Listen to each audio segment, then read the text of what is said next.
Hello, loves! Welcome back. It is Tuesday. I'm gonna be fully honest with you. My emotions and energy have been like this today. It's been a little bit of a roller coaster. I felt like this too yesterday. And I tried to put my finger on it and I just couldn't figure it out, so I rolled with it. None of my tools were working yesterday. They don't seem to be working today either. So we're just gonna sit in whatever this is. But I wanted to talk today about changing your mind. I really didn't have a topic that I really wanted to discuss today until a few minutes ago when I asked for some guidance and I said, okay, hey, what are we talking about today? And I was led to a book, a page, and a line and all of that stuff. And so we're going to talk about kind of this fear of what happens if you change your mind, right?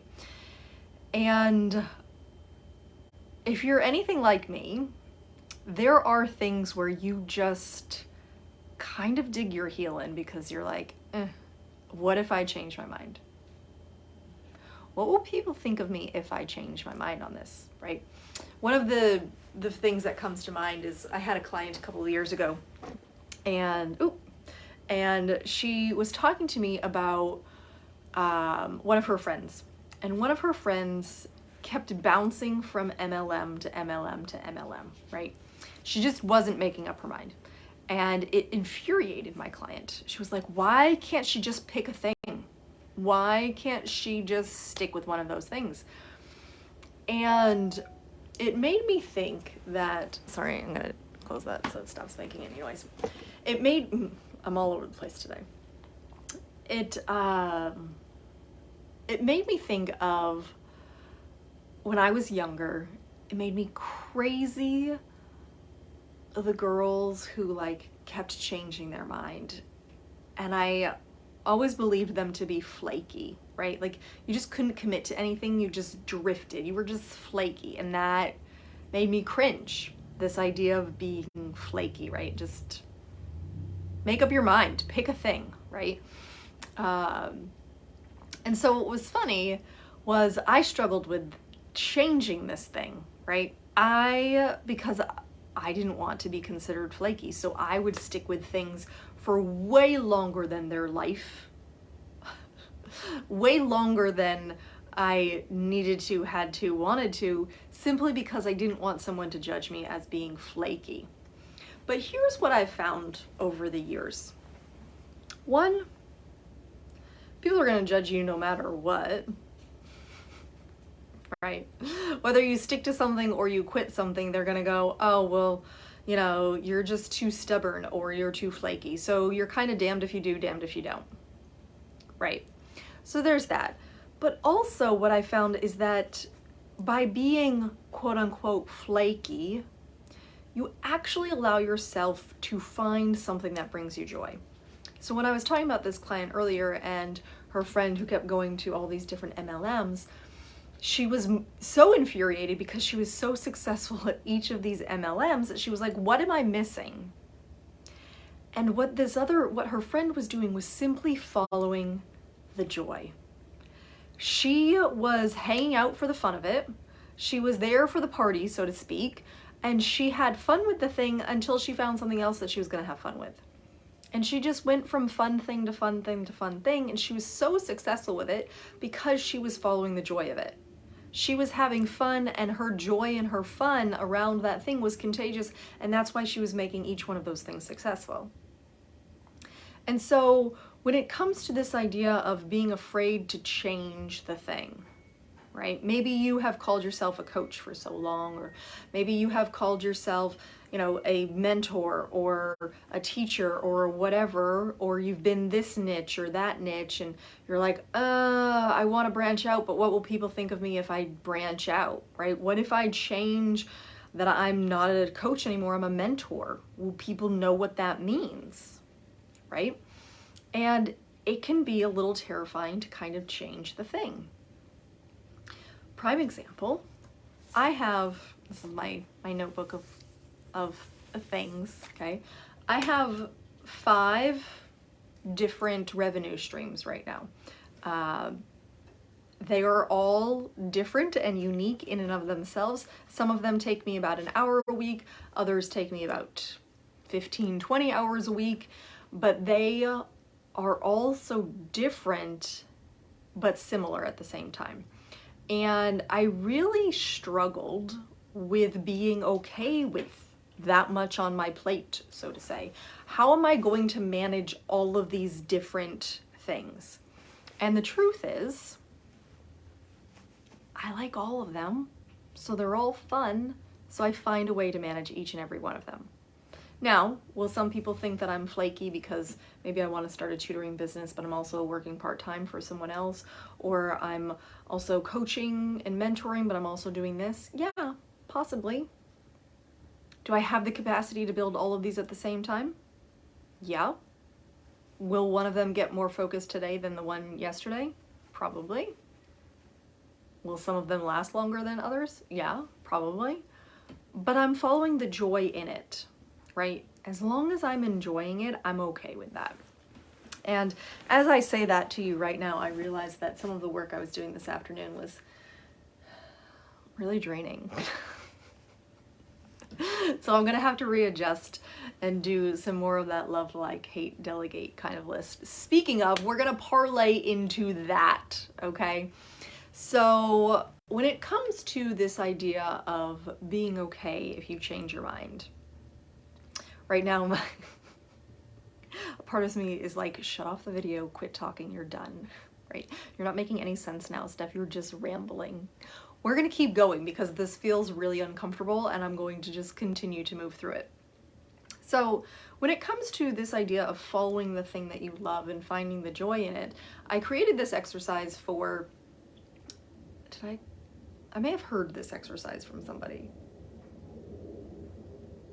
I gave it a funner name, I think. Anyways, so this exercise is called Love, Like, Hate, Delegate, okay? And what I encourage my clients to do is if they feel that the work they're doing is not bringing them joy, I tell them to actually look at it. Look at it at an arm's length, be very objective about it, do not take any of it personal, okay? The second we start to take things personal, we get emotionally involved and we can't disconnect.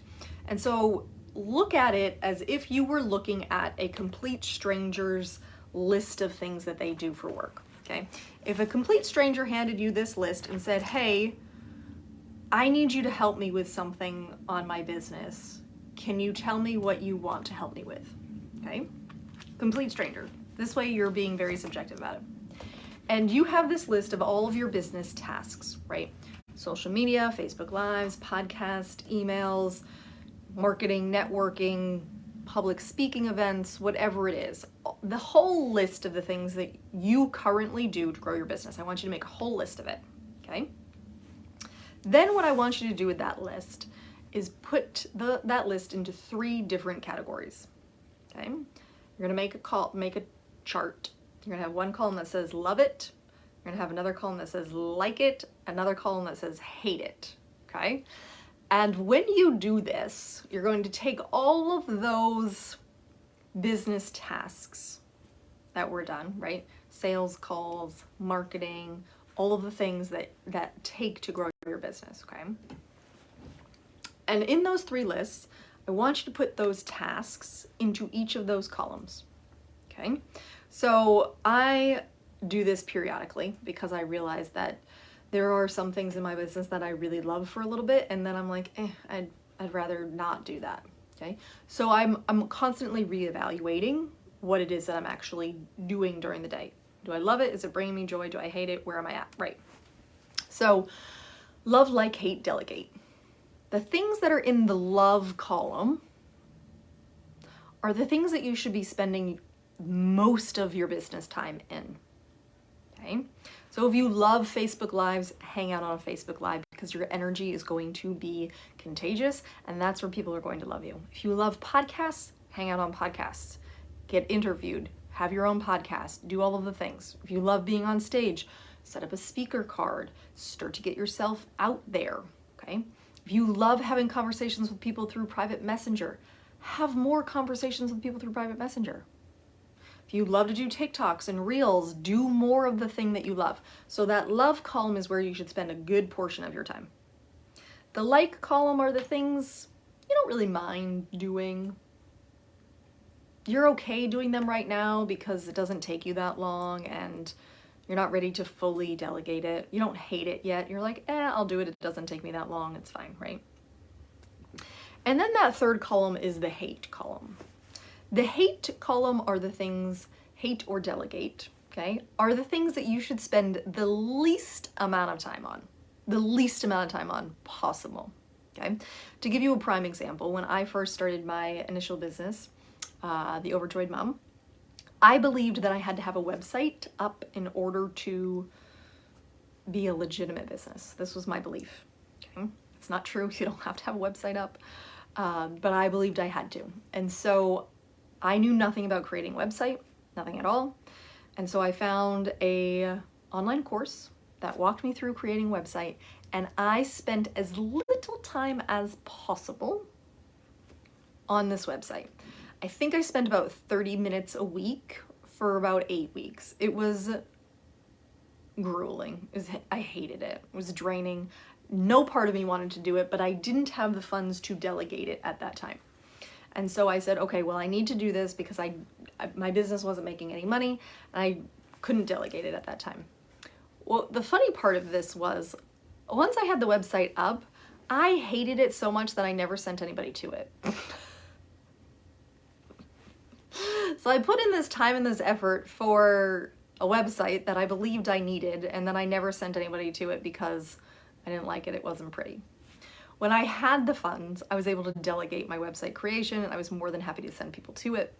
It was beautiful, all of the things, right? But it's funny that in hindsight, I could have just not done it, right? Because I hated it so much. So when you put those things in the hate column, before you hire it out to delegate it, decide if it's actually a money maker for you, right? If you're like, well, I love to do podcasts, but I hate getting them published, is that where you're getting people? Are you getting people on podcasts? Or is it easier for you to just reuse your Facebook Live video and put it on YouTube? Okay, so this love-hate delegate exercise is actually really powerful if you do it. That is the key. If you don't do this exercise, it's not going to serve you. It's just going to be a great idea. So, how did I parlay from it's okay if you change to this love, like, hate, delegate list? Because there are going to be areas in your life and your business that at one time you absolutely loved. You loved to do them. And now maybe they're not so enjoyable. It is okay for that thing that you used to love to end up in your hate and delegate column. It is okay if you look at it and say, you know what? I really don't have time to do this thing that I used to love. I'm gonna delegate it now. And I'm gonna be okay with that. Some people may be mad that you no longer show up on Facebook, or that you don't have a podcast anymore, or that you're not writing a book that you said you were gonna write, or whatever it is, or you stopped running a particular program because it just doesn't serve you. This is the beauty of life. You get to make the rules up as you go. So if it's not fun anymore, and this tends to be my rule of thumb, if I can't find a way for the particular thing to bring me any kind of joy whatsoever, I don't do it. I don't do it. Now maybe you're thinking to yourself, Steph, okay, what about like the laundry? I figured out how to make the laundry fun. Yes. I listen to a podcast or I watch my TV show, whatever it is that I'm doing while I'm folding laundry. Kind of the bad part to this though is that I got so efficient at folding laundry quickly that it literally takes me weeks to watch an episode of my show. It's fine, right? But at least I enjoy folding the laundry, and I'm okay spending my time doing that. At some point, do I feel like I will outsource the laundry? Yeah, probably. Okay, but right now I don't mind it. It's not bad. I get to watch my TV show while I do it. I stick my little phone up there in my laundry room. It's fine, right? All right, Steph, so give us another example of something, okay? I don't care to cut the grass or weed whack. In fact, I know it totally needs to be done today. Like, really needs to be done. I don't want to do it. I'm not going to do it. I'm not going to go out there in the crazy hot weather and the humidity and do it. I have a perfectly capable husband and son who know how to do that. Does it make me crazy? Yes. It makes me crazy looking at the tall grass because I could totally do it. But I don't want to. No part of that brings me joy right now. I don't even want to do it. I don't want to do it. So I'm not going to. I'm just going to sit in the uncomfortableness. That's not even a word. Yeah. Whatever. I'm going to sit with the fact that my grass is taller than I want it to be and that the edges definitely need to be weed whacked. I'm going to be fine with it. It's going to be okay. Right? So the moral of this story is it is 1000% okay for you to change your mind. If you spend any time hanging out with children, you know that they can be pretty fickle, right? One day they're like, my favorite food is macaroni and cheese. And then the next day they're like, I hate macaroni and cheese. My favorite food is pineapples. And you're like, wait a second, you just said your favorite food was macaroni and cheese and now it's pineapple? Yes, it's pineapples now. You're like, what just happened here? Or they'll be like, you're my best friend. No, I hate you. You're not my best friend anymore, right? Children are incredibly fickle. They change their mind very quickly, but the beauty of changing your mind like that is it allows you to actually kind of try on what you are and what you aren't. You're like, well, I really did think that I loved doing that, but now I don't. I don't love it anymore. My favorite color used to be pink, right? I went through a phase where my favorite color was orange. I wanted to paint my bedroom orange. Thank you, Mom, for never letting me paint my bedroom orange, but it was my favorite color for a period of time. Okay? Yeah, right? Kids are fickles, but we don't fuss at children for changing their mind most of the time, okay? When we have the patience, we're like, oh, all right, so now you want to do X, Y, and Z. They're like, yes, I want to do X, Y, and Z. I don't want to do it, right? Like this morning, my daughter was like, I want a braid for my hair. I was like, okay, an Anna braid or an Elsa braid. Like this is how we differentiate. She goes, an Elsa braid. And then her sister goes, you can't do an Elsa braid, you're Anna. It's like, oh my God. So then my daughter was like, I want an Anna braid. I was like, you just said you wanted an Elsa braid. I was just gonna do one braid and now I have to do two braids, right? Like it was a whole thing this morning. But I fortunately had the patience. I took a couple of deep breaths and I did two braids and it was totally fine, right?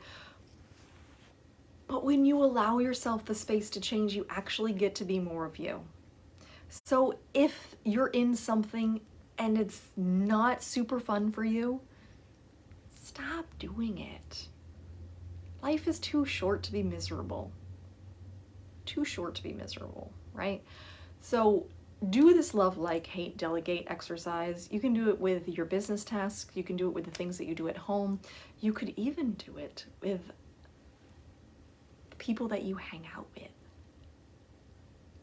I know, cringeworthy a little bit there, right? But if you don't enjoy having conversations about the weather, stop having conversations about the weather.